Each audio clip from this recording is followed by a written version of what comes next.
From Korea to Germany.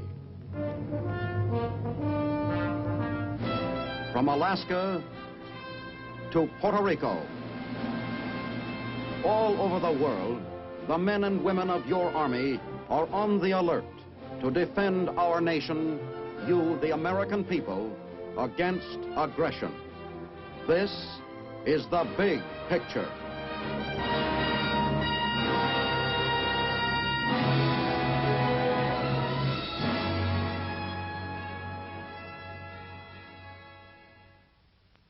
Welcome to the big picture. I'm Captain Carl Zimmerman, here to tell you about your United States Army. And today, the big picture shows you how the Signal Corps serves as the eyes and ears of your Army.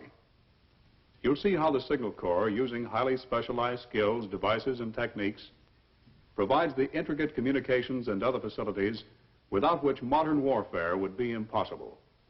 Signal Corps photographers, overseas and elsewhere, have filmed many of the pictures you see on this program. And now, the eyes and ears of your Army, the Signal Corps.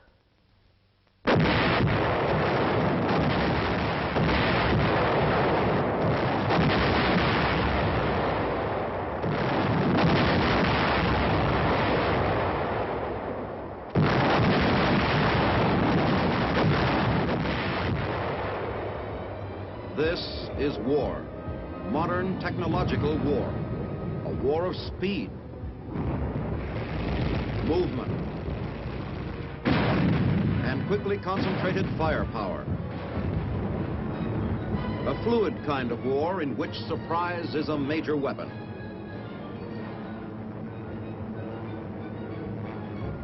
Today, more than ever before in our history, our Army must operate as a closely knit team. The action of each unit must be perfectly controlled. It must be timed and coordinated with the actions of all other units.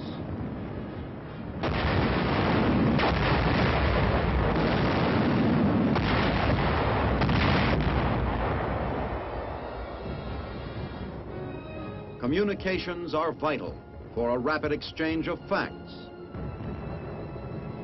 and the fast transmission of orders.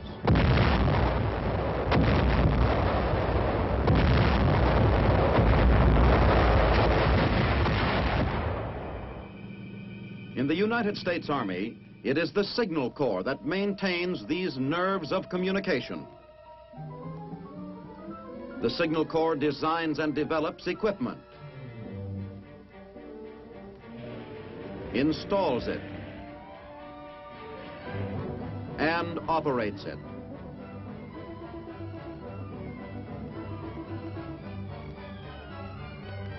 Wire and radio are integrated into a single fast-moving system to form the eyes and ears of command. In war, the role of the Signal Corps is vital. In modern war, it may be decisive. Swift new weapons require swift countermeasures, split-second warning devices, and high-speed communications. Signals must outspeed the fastest plane and outdistance the rocket. Distances are steadily shrinking. A direct attack from another continent is possible. Our military communications must be ready for such a challenge. This is the prime responsibility of the Signal Corps. Today it maintains a vast network of wire and radio channels that link Washington immediately with the Far East and Europe, with the most remote outposts on our far-flung defense perimeter. Modern global warfare requires a worldwide communication system of unprecedented size and complexity.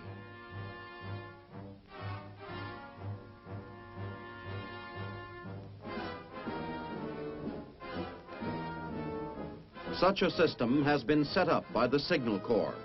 This system must provide instant communication with any part of the world and carry the traffic necessary for close coordination of widely dispersed forces. The key to this system is a global network to link Washington directly with each theater of operations. and carry instant warnings of impending enemy air attack to our continental defense centers. In each theater, we establish and maintain a network to link all elements, ground, air, and naval units, command, intelligence, and supply. The network has multiple circuits to provide alternate routes if any are destroyed by enemy action. Finally, in each theater, we have a combat network adapted to the conditions of modern mobile warfare. Communications in battle must be swift and flexible without giving vital information to the enemy. Let us take, for example, the first stages of an amphibious assault.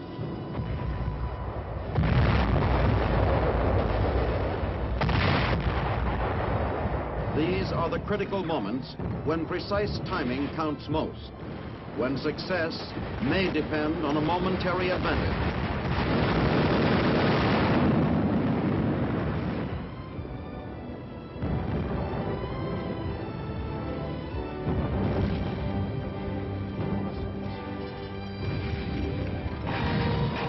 Among the first troops on the fire-swept beachhead are Signal Corps units working with the Navy to establish vital ship-to-shore communication.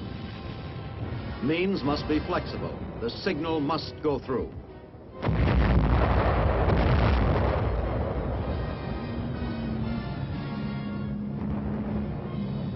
Today we are fighting in the mountains of Korea, where towering ridges separate our mobile frontline units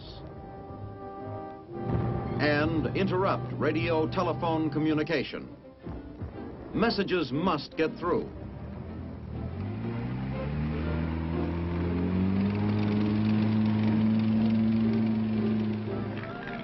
The Signal Corps is using planes and even homing pigeons as couriers. They use radio relays to hurdle the mountains. Here, a Signal Corps convoy makes the difficult climb to a mountaintop to install a station that will link a forward division command post with Corps headquarters. These stations provide a very high-frequency radio beam to carry radio-telephone messages from point to point. Range is limited to the horizon. Since the beam is directed from station to station, there is maximum security against enemy interception. The equipment is portable and relatively easy to install. The relay mechanism permits messages to pass from telephones to the multiple-channel radio beam and back again. It also is adapted to the transmission of teletype, facsimile, and television. It is a major factor in increasing the speed and flexibility of our combat communications. The station is complete after the numerous tests and servicing adjustments are made. Today, as in the past, the Signal Corps keeps pace with the increasing speed and complexity of modern warfare.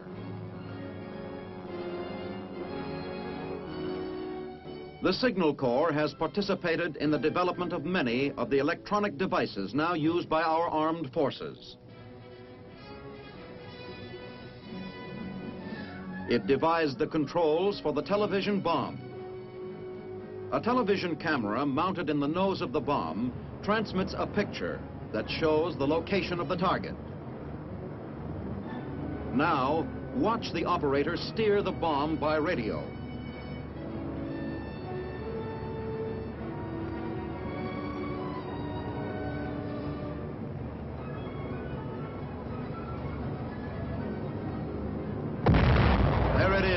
A direct hit. Partly the work of Signal Corps engineers was the proximity fuse in aerial bombs and rockets. A major innovation in World War II, the proximity fuse greatly increased the lethal effect of our weapons. A delicate electronic device, it automatically explodes a projectile just before it reaches the target.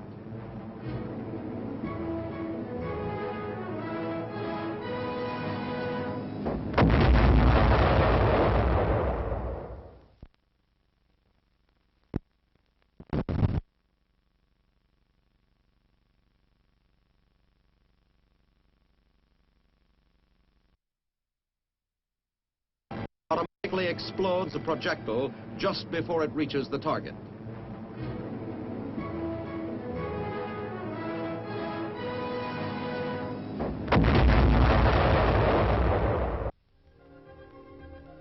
Assistance was given in the development of a technique to detonate mines by radio signal. The enemy can't explode the mines unless they know the combination of our frequencies. These combinations are set up through the use of a standard telephone dial.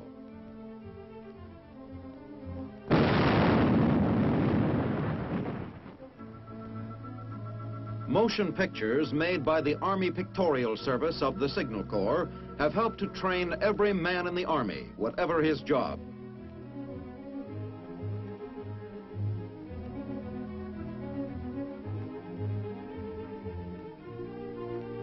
Training films are estimated to cut down the training time by at least 30%, and at the same time coordinates and unifies the Army's training programs. New tactics demand new techniques. An airborne invasion depends on a concentration of forces. The Signal Corps designed means to achieve this end, the Rebecca Eureka system. In advance of the landing, a paratrooper is dispatched to the designated drop zone. He carries a radio that establishes a directional beam. His part of the system is Eureka.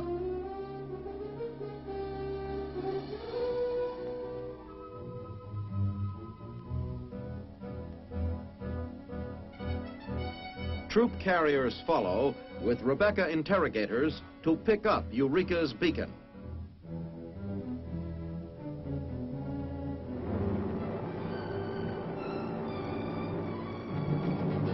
The Eureka beacon then guides them to the spot where the paratroops must drop.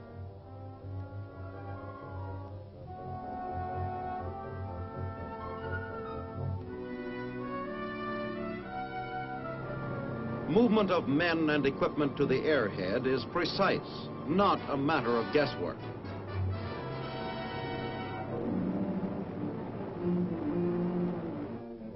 The Signal Corps was a pioneer in the field of radar, including radar for aircraft. This pilot, after dark, is looking for Boston. Signal Corps radar shows him the way.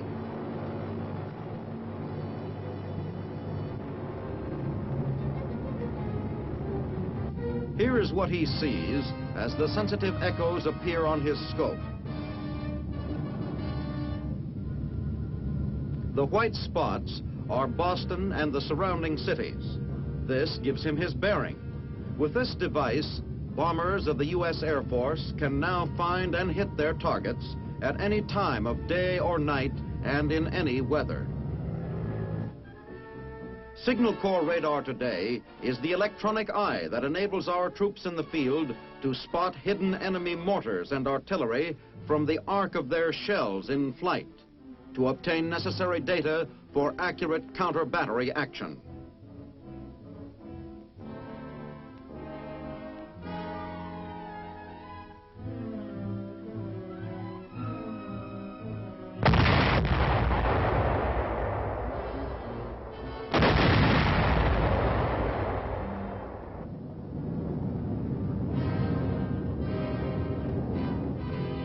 This same electronic eye today gives the signal to other electronic devices that automatically aim an anti-aircraft battery.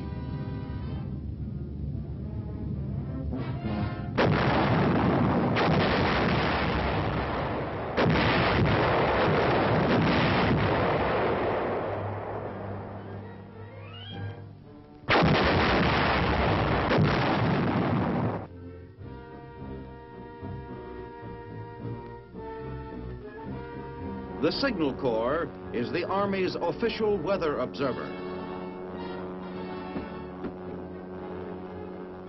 Among the Signal Corps' weather instruments is an automatic weather station which can secure data even from points behind enemy lines. This delicate instrument is known as radio sonde. Radio Sonde automatically records and broadcasts at regular intervals changes in temperature, humidity, and atmospheric pressure, and gives it station identification.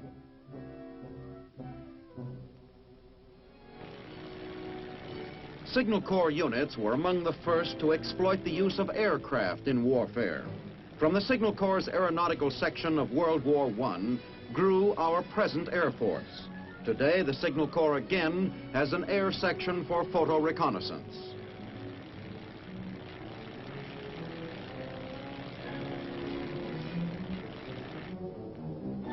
Through motion pictures and still photographs, we have seen the American soldier in the tense moment of actual combat.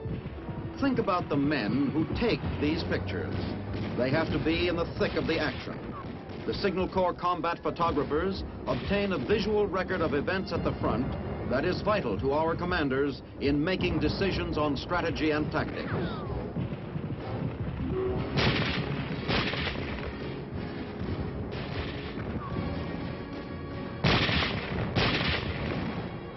These combat photographers help to fulfill the Signal Corps' mission as the eyes and ears of the Army. To enable the Signal Corps to fulfill this mission most effectively, scientists and engineers are pursuing a wide range of researches. In its own laboratories at Fort Monmouth, New Jersey, and under contract in civilian institutions, here, science is serving our national defense.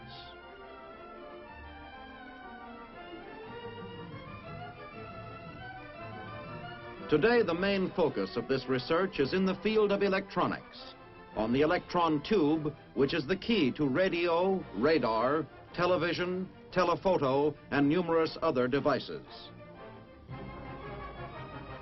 The useful electromagnetic spectrum is being extended through microwave radar bands to wavelengths approaching infrared radiation. To develop new electron tubes for narrow beam communication and high definition radar.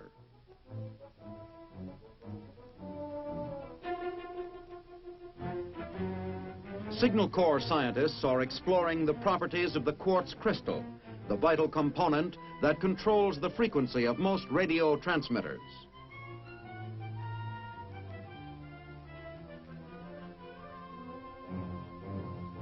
Today, a synthetic substitute is being produced. Quartz crystals are a strategic item which the U.S. normally must import from abroad. A special heat processing method plays an important part in prolonging the life and efficiency of the crystals.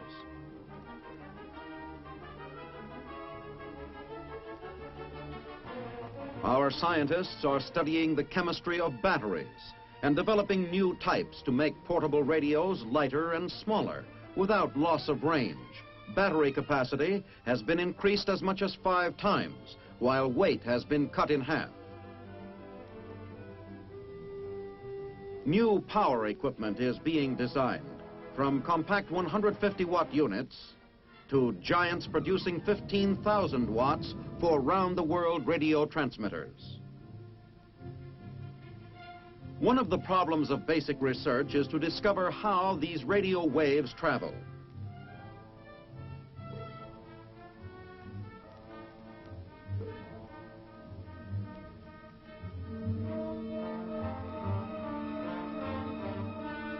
To probe the secrets of wave propagation, rockets carry Signal Corps apparatus 100 miles into the upper atmosphere.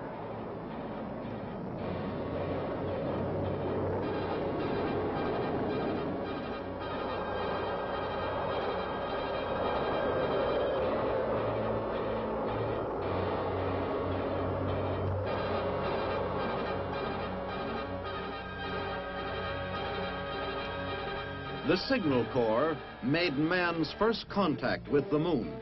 In a test to define the outer limit of radar, its scientists directed radar pulses upward through the ionosphere toward the surface of the moon and recorded the echoes that returned across a void of 200,000 miles of outer space.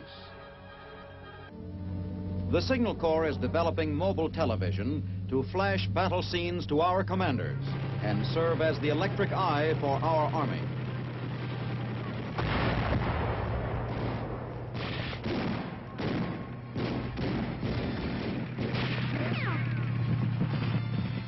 Signal Corps technology is integrating radio and wire into a single fast-moving communication system.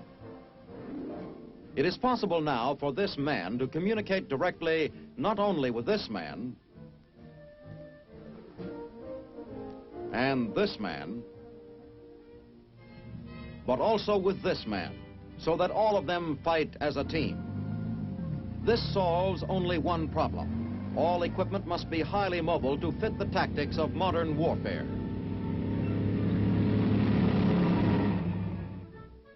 It must be light and compact.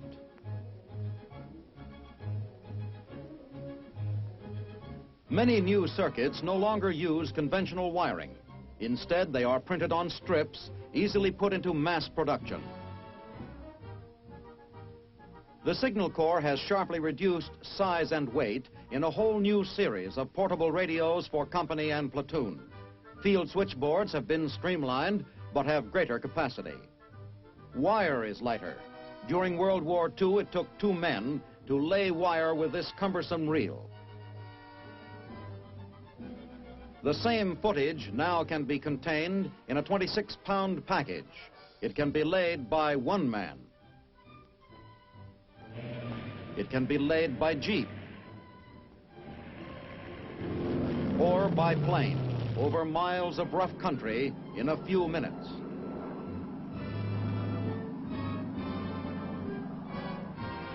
Today's Signal Corps equipment is designed to withstand the roughest use and exposure in all kinds of weather.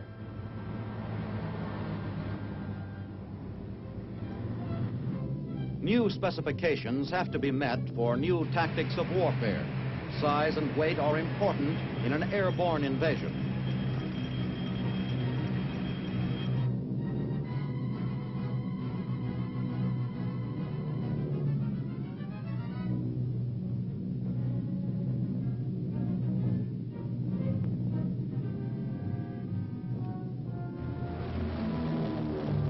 New techniques are devised to prevent breakage of fragile equipment. Here, a complete, very high-frequency radio station is deposited safely by parachute in the drop zone. Also airborne are the men of the radio operating crew, who descend by parachute to assemble and put into action the equipment after the drop.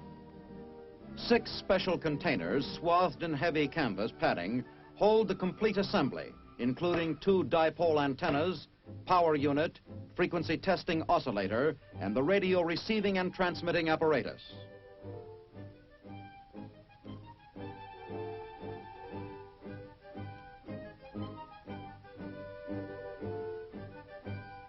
Today's Signal Corps equipment must be ready to function in the heat and humidity of a tropical jungle, or at temperatures far below zero in Arctic and subarctic regions. To make sure that signal equipment meets these rigid requirements, it is tested in every conceivable way before it leaves Signal Corps laboratories. First, it is subjected to the rigors of an artificially produced Arctic climate, then to blistering artificial heat. It is subjected to intense vibration and severe shock.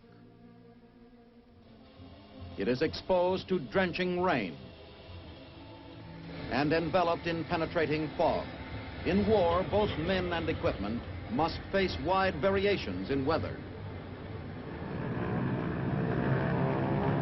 Weather observations and forecasts are vital to our Air Force and to our ground forces to correct artillery and anti-aircraft fire. The Signal Corps has developed a whole series of new weather devices for a wide range of tactical situations. Airborne radio sondes transmit data on atmospheric conditions up to a height of 140,000 feet, and radar tracks the radio sondes to chart wind speed and direction.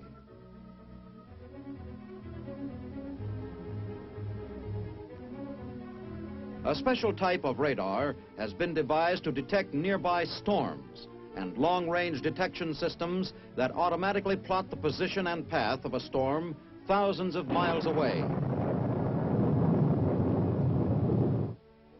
Special devices measure cloud ceiling and thickness, providing data vital to air safety.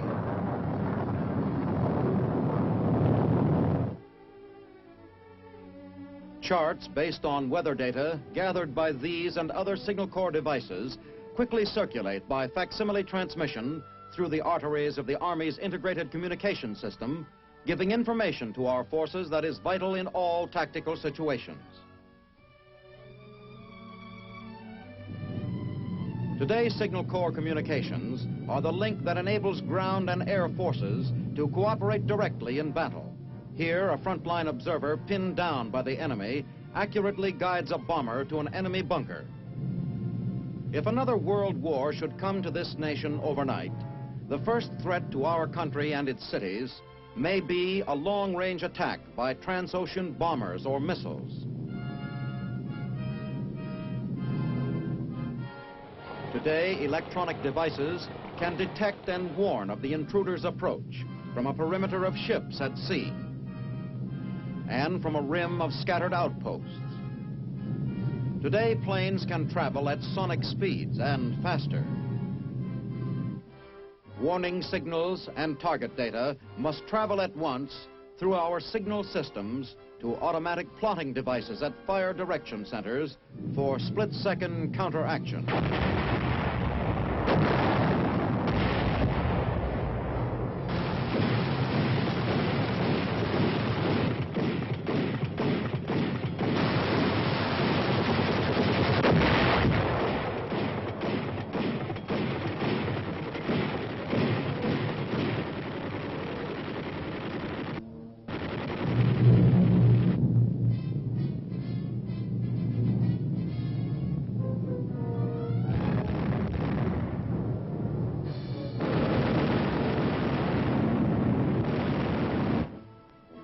Today, our battlefront is both in the field and in the laboratory.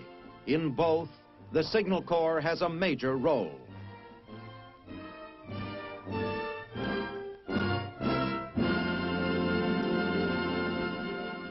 You've seen what the Signal Corps is doing to carry out its function as the eyes and ears of your Army. The Corps utilizes the latest advances in technology to make our Army the most modern in the world today. Next week on The Big Picture, we spotlight the Quartermaster Corps, enough and on time. This is Captain Carl Zimmerman inviting you to be with us then.